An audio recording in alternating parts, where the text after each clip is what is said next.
महाराष्ट्र में होने वाले आगामी महानगर पालिकाओं के चुनाव को लेकर बयानबाजी का दौर चरम पर है। जहां एक तरफ विपक्षी अलायंस एमवीए पूरी तरह से बिखर चुकी है, तो वहीं अब सत्ताधारी अलायंस में भी मामला गर्म हो चुका है। उप मुख्यमंत्री अजित पवार के करप्शन वाले बयान ने बीजेपी की नीति पर सवाल उठाया है, तो वहीं अब इस मामले पर बीजेपी की फायर ब्रांड नेता नवनीत कौर राणा ने अजित पवार को हिदायत दी है।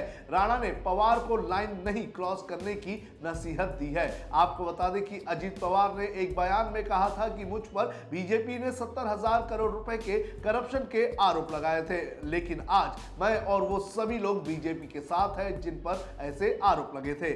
आइए आपको इस वीडियो में बताते हैं कि कैसे इन दोनों नेताओं के बीच बयानों के बाण चल रहे हैं। नमस्कार, आप देख रहे हैं लोकमत हिंदी। मेरा नाम है सोनू कनौजिया। महाराष्ट्र की 29 महानगर पालिका में अजित पवार ने बीजेपी के साथ मुंबई समेत कई महानगर पालिकाओं में गठबंधन तोड़ दिया है। पुणे में उन्होंने अपने चाचा के साथ हाथ मिला लिया है और साथ में चुनाव लड़ने का काम भी शुरू कर दिया है। पुणे एनसीपी का गढ़ रहा है, जहां 2002 से 2017 तक एनसीपी की सत्ता रही है, लेकिन अब अपना गढ़ वापस लेने के लिए अजित पवार ने कमर कस ली है और बीजेपी की करप्शन पर जीरो टॉलरेंस की नीति पर उस वक्त सवाल उठा दिया जब उन्होंने कहा कि बीजेपी ने उनके ऊपर 70,000 करोड़ रुपए के भ्रष्टाचार के आरोप लगाए थे, लेकिन आज वो उनके साथ सत्ता में बैठे हुए हैं। एक प्रेस कॉन्फ्रेंस में अजित पवार ने पिंपरी चिंचवड़ में कहा कि पिछले 9 वर्षों में भाजपा ने पिंपरी चिंचवड़ नगर निगम को कुप्रबंधन कर दिया है। उनके मुताबिक नगर निगम के प्रशासन में पारदर्शिता का घोर अभाव है और किसी का भी इस पर नियंत्रण नहीं है। अजित पवार ने आरोप लगाया है कि इसी वजह से पिंपरी चिंचवड़ भ्रष्टाचार का अड्डा बन गया है।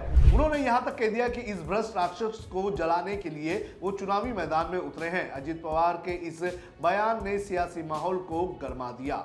नवनीत कौर राणा ने किया पलटवार। अजित पवार पर नवनीत कौर राणा ने पलटवार किया है। नवनीत कौर राणा ने सीधे अजित पवार को सलाह दी है और साफ कहा है कि कोई भी बयान देते समय लाइन क्रॉस ना करे। नवनीत कौर राणा ने कहा कि ऐसे में सत्ता में शामिल नेताओं का एक दूसरे पर आरोप लगाना और बेवजह कंफ्यूजन पैदा करना ठीक नहीं है। उन्होंने साफ कहा कि सभी को कंट्रोल रखने और जिम्मेदार और अहम पदों पर रहते हुए लिमिट में रहने की जरूरत है। अजित पवार के बयान पर रिएक्ट करते हुए नवनीत कौर राणा ने आगे कहा कि सभी को सावधान रहना चाहिए कि पॉलिटिकल बयानों की वजह से जनता में गलत मैसेज ना जाए। 1000 करोड़ के आरोप। मुझे ऐसा लगता है देवेंद्र जी फडणवीस साहब के अजित दादा का साथ लेकर ये पूरी पार्टी फॉर्म की, सरकार फॉर्म की, तो मुझे लगता है बोलने के समय किसी ने भी अपनी मर्यादाएं नहीं छोड़नी चाहिए, क्योंकि आज जो परिवार करके आपके साथ में ऐसे युति बैठे हैं उनका विचार सबने करना चाहिए। भाजपा के अध्यक्ष रविंद्र चौहान ने भी अजित पवार के बयान पर कड़ी प्रतिक्रिया दी है। उन्होंने कहा कि अजित पवार का बयान पूरी तरह से चुनावी संदर्भ में है और उन्हें पहले ये तय करना चाहिए कि वे किस पार्टी की बात कर रहे हैं। रविंद्र चौहान ने अजित पवार को चेतावनी भरे लफ्ज़ में कहा है कि अगर भाजपा ने आरोप लगाना शुरू कर दिया तो अजित पवार को काफी मुश्किल का सामना करना पड़ेगा। उन्होंने ये भी कहा कि अजित पवार को इस तरह के बयानों से सावधान रहना चाहिए।